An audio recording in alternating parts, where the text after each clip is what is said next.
एकही नोट इकडची तिकडे झाली ना तर ती चोरी कोणी केली असेल असा संशय घ्यायची गरज नाही. तुम्हाला जर खरंच तुमचं नशीब बदलायचं असेल माझ्या संगत लगीन करा. आता आर या पार अशी परिस्थिती येऊन ठेपली. तुझ्यासारख्या बाईला मी जिवंत ठेवलीच कशी?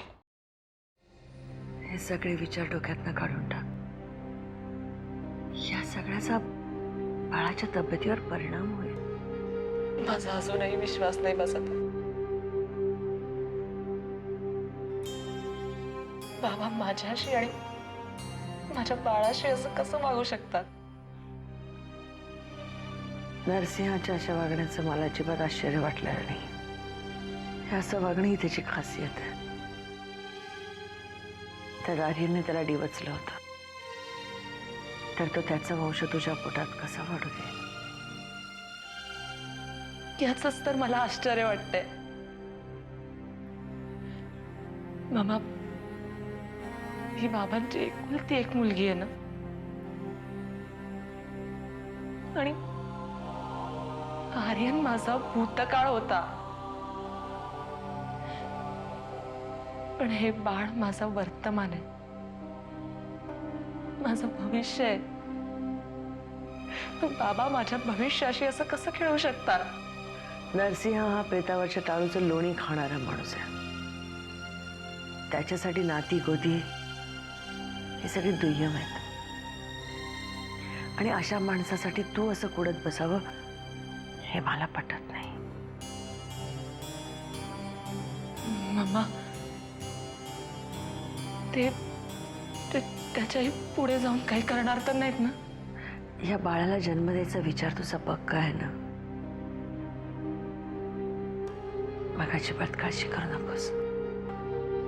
मी आहे ना. या बाळाची सगळी जबाबदारी माझी. माझ्या बाळाला नाही वाचवू शकले, निदान तुझ्या बाळाला तरी वाचवे. युगंधरी, तुला भेटायला खाली कुठेतरी आले. जण मला कुणालाही भेटायचं नाही. त्यांना सांग मी घरात नाही म्हणून. कथा आहे का? मीच त्यांना म्हणलं की ते आत आहेत म्हणून, आणि मीच जाऊन सांगू ते नाहीत म्हणून. ठीक आहे, तुझा मी आले.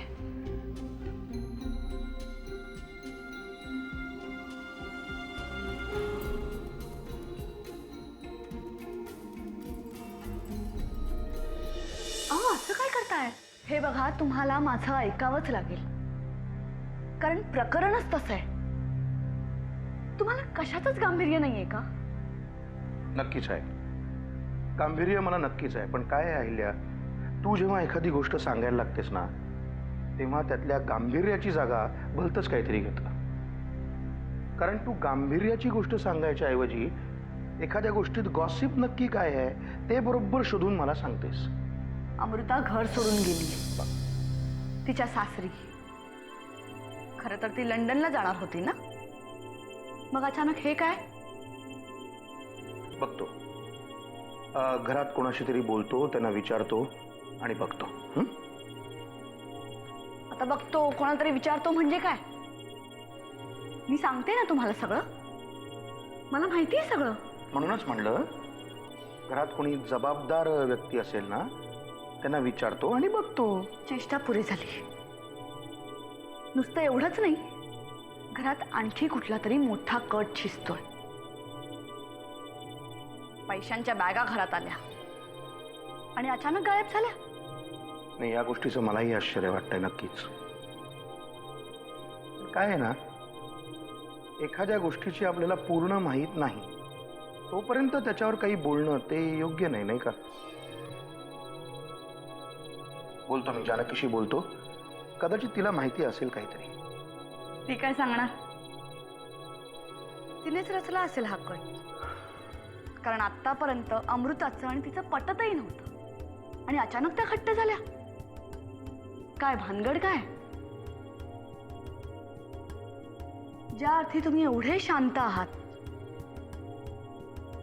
त्या अर्थी तुम्हाला नक्कीच काहीतरी माहिती असलं पाहिजे.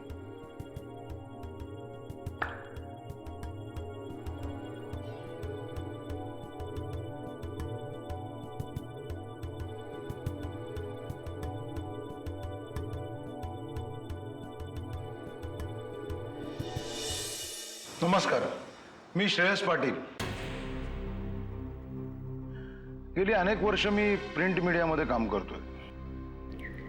मी ऑफिसमधली कामं फक्त ऑफिसमध्येच करते आणि तसे बऱ्याच दिवसांमध्ये मी ऑफिसला गेलेली नाही.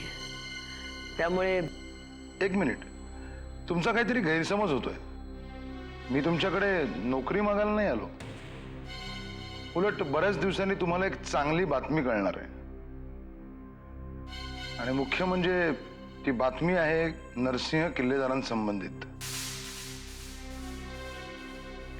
नरसिंहाच्या विरोधात कुठलीही बातमी छापायला मला आवडते, पण सध्या मी जरा वेगळ्या विचारात आहे. पण मग ते विचार बाजूला करा आणि स्वतःला कामात गुंतवून घ्या. या पुढल्या काळात तुम्हाला खूप काम करायचं आहे. हे तुम्ही पत्रकार लोक काही सरळ बोलतच नाही का? मग ऐका, नरसिंहरावांविरुद्ध बॉम्ब सापडलाय मला. आता फक्त तो बॉम्ब फोडायचा कधी हे तुम्ही सांगायचं. आम्हीच का? कारण नरसिंह किल्लेदारांचं वाटोळं झाल्यावर तुमच्या इतका आनंद दुसऱ्या कोणाला होणार. म्हणून तर थेट इथे आलो मी. बातमी काय? नरसिंह किल्लेदार मुख्यमंत्र्यांविरुद्ध कट रचतायत.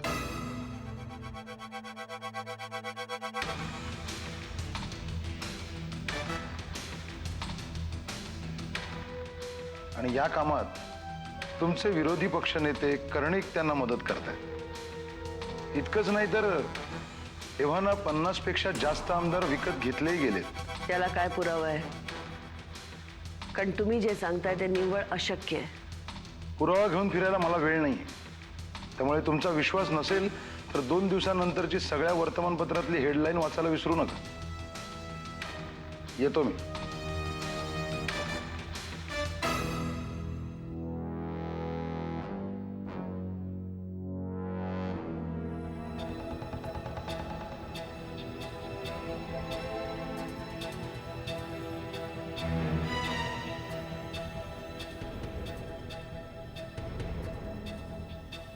जरा तो काय म्हणत होता याची खात्री करून घे. फक्त खात्री.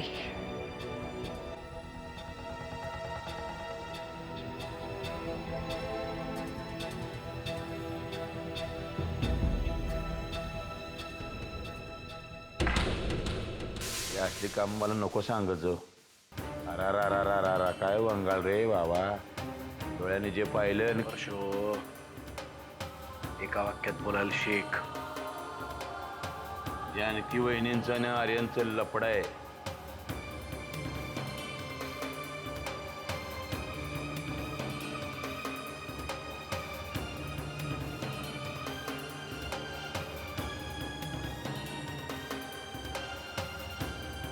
एका वाक्यात बोललं की असं दानकन अंगावर कोसळल्यासारखं वाटते. शंका होतीच, पण खात्री पटत नव्हती. मी सगळी चौकशी केली आहे. सर्वांशी बोललो या विषयावर. गावात काय भोंगा लावून फिरत होतास का काय? अरे दादा, तेवढं कळतंय मला. बोललो म्हणजे अहिल्या देवींशी बोललो, जानकी बहिणींचा ड्रायव्हर, युगंधराबाईंच्या घरामधले नोकर, सगळ्यांकडे चौकशी केली. सगळ्यांनी एकच सांगितलं, लई जुनं लफडं आहे म्हणले. म्हणजे आपल्या अमृताचं आर्यनशी लग्न होण्याच्या आधीपासूनच हे लफडं आहे. मला तुमच्यापासून जानकीने नाही, तुम्हीच तोडले. तू आता जे काही बोलतेस ही तुझी नाही, जानकीची भाषा आहे. ही सगळी जर तिची भाषा असेल ना, तर तुम्ही राधिकाशी जी भाषा बोलताय ती कुठली आहे कळेल का मला? म्हणजे काय म्हणायचं तुला? बाबा, तुमच्यामध्ये आणि राधिकामध्ये काय संबंध आहे ते कळलंय मला. आणि हो, जानकीबद्दल माझे जे काही गैरसमज होते ना, ते सगळे दूर झाले. आता मला तिच्याबद्दल कुठलीही तक्रार नाहीये. हेच मला तुम्हाला सुद्धा सांगायचं आहे. पुन्हा जर तुम्ही अमृता आणि तिच्या बाळाच्या मध्ये आलात तर माझ्या एवढं वाईट कोणी नसेल. माझी अमृता गेली मायापासून दूर. अनेक हीच कारणीभूत आहे सगळ्याला. काल येतो इथे माझी फजिती पाहायला. काय झालंय? राजकारणात तुम्हाला सगळं हवं तसं घडत असताना ही अवस्था का? राजकारणातले फासे सगळे माझ्या बाजूने पडत असताना सुद्धा या घरातल्या राजकारणात मात्र मी हरलोय. राधिका, माझी अमृता माझ्यापासून दूर निघून गेली. आणि त्याच्यासाठी ही जानकीच जबाबदार आहे. उद्या मी मुख्यमंत्री होईन कदाचित. मुख्यमंत्री झालो तरी काय उपयोग जर माझी अमृता माझ्या बरोबर नसेल तर? काय उपयोग आहे? माझ्यापासून तोडलंय माझ्या मुलीला या जानकीने. मी संपून जाईन. माझी मुलगी माझ्या बरोबर नसेल तर.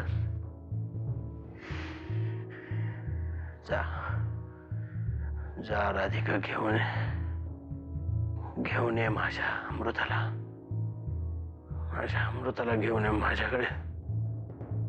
परत घेऊन ये तिला.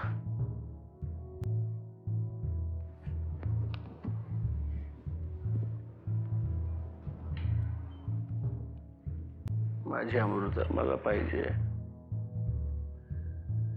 मला माझी अमृता पाहिजे बस. बाकी काही नको. माझी अमृता माझ्याजवळ नसली तर मी काय करू? मुख्यमंत्री पद घेऊन मी काय कर?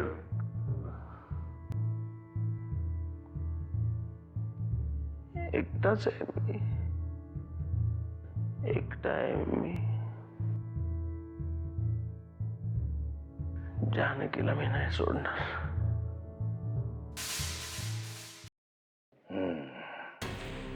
काल तुम्ही जे एका वाक्यात बोललात ते जरा सविस्तर सांगा बघू. का? नरसिंह किल्लेदाराचं वाटोळं करणारी बातमी सविस्तर सांगायलाच हवी का? काय माहितीये का पाहुणं,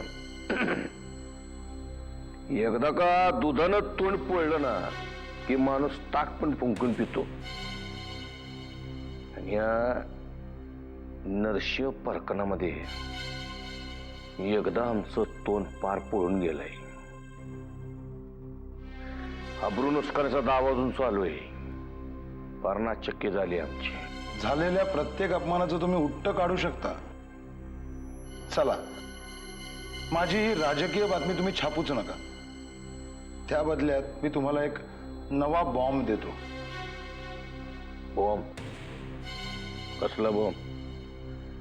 माझ्याकडे एक माणूस आहे जो मी सांगेन तेव्हा, सांगेन त्या ठिकाणी आणि सांगेन तेच मीडिया समोर बोलायला तयार आहे.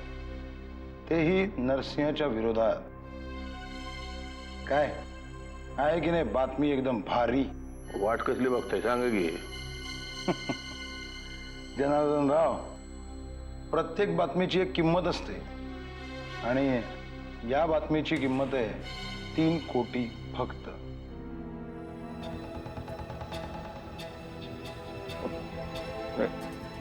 योग्य गोष्टीची योग्य किंमत द्यायला पाहिजे या मताचा मी आहे.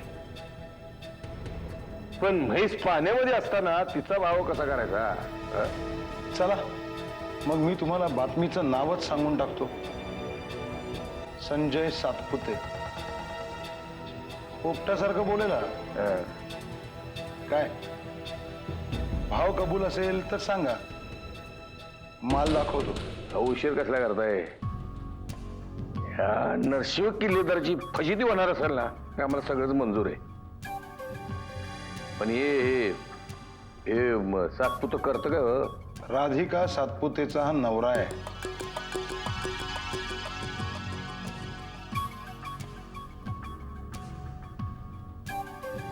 राधिका सातपुते.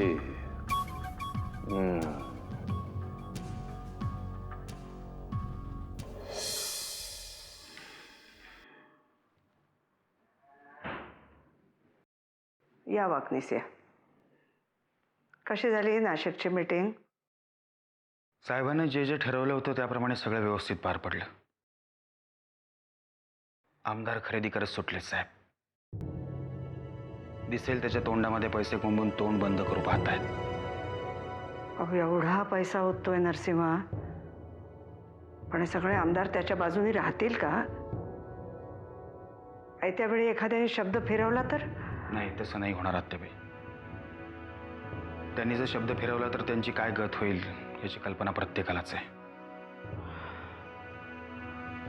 अच्छा.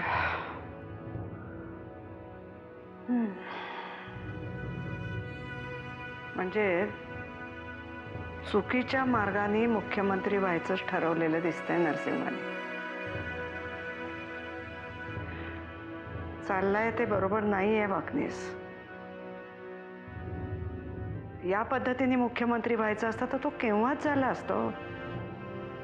त्याला राजकारणातली समीकरणं बदलायची होती, पण तो इतरांच्या सारखाच निघाला, सामान्य.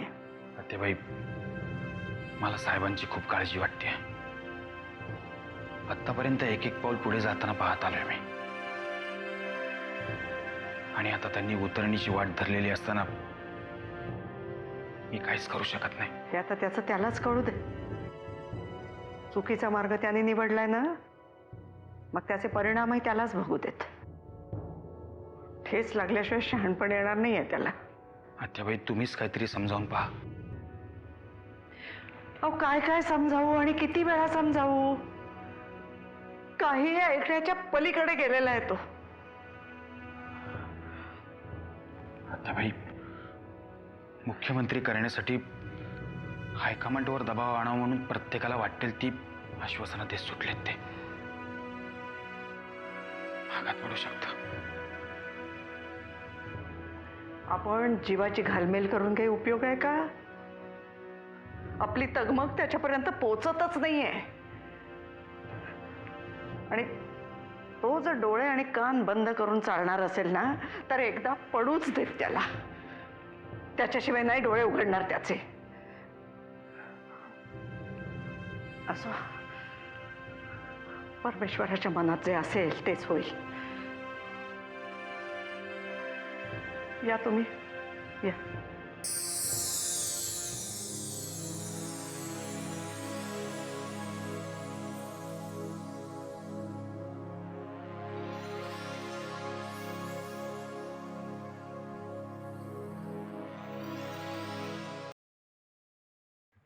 जानकी, मला तुझ्याशी बोलायचंय. बोला ना मग. येणाऱ्या 2 दिवसात नरसिंहरावांच्या राजकीय आयुष्यात खूप मोठी उलथापालथ होईल. कदाचित ते महाराष्ट्राचे मुख्यमंत्री सुद्धा होते, पण त्यासाठी हे 2 दिवस त्यांच्यासाठी खूप महत्वाचे आहेत.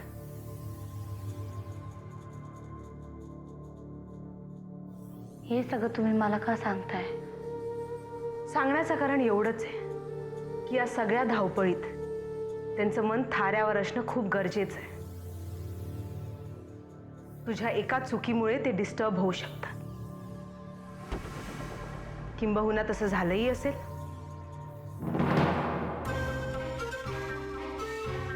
कसं आहे ना राधिकाताई, तुम्ही दोघांनी मिळून याआधी इतक्या चुका केल्या की आता बाकी कोण काय चूक करणार? विषयांतर करू नकोस जानकी. तू अमृताला तिच्या सासरी पाठवून खूप मोठी चूक केली आहेस.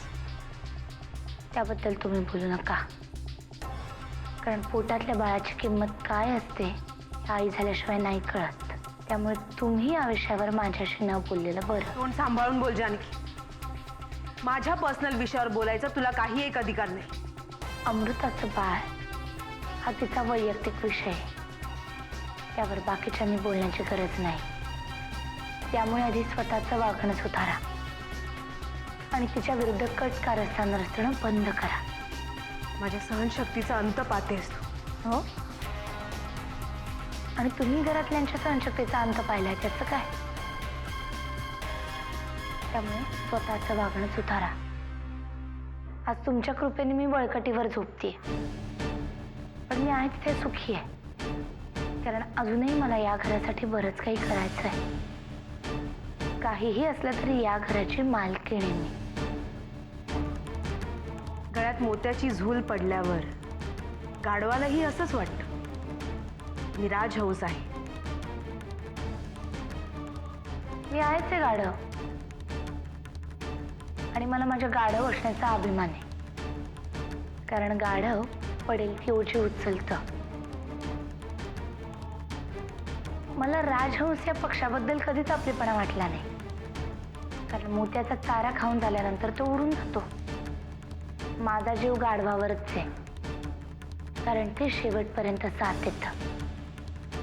त्याला काहीही बोला किंवा त्याच्या पाठीवर कितीही आसूड उडा,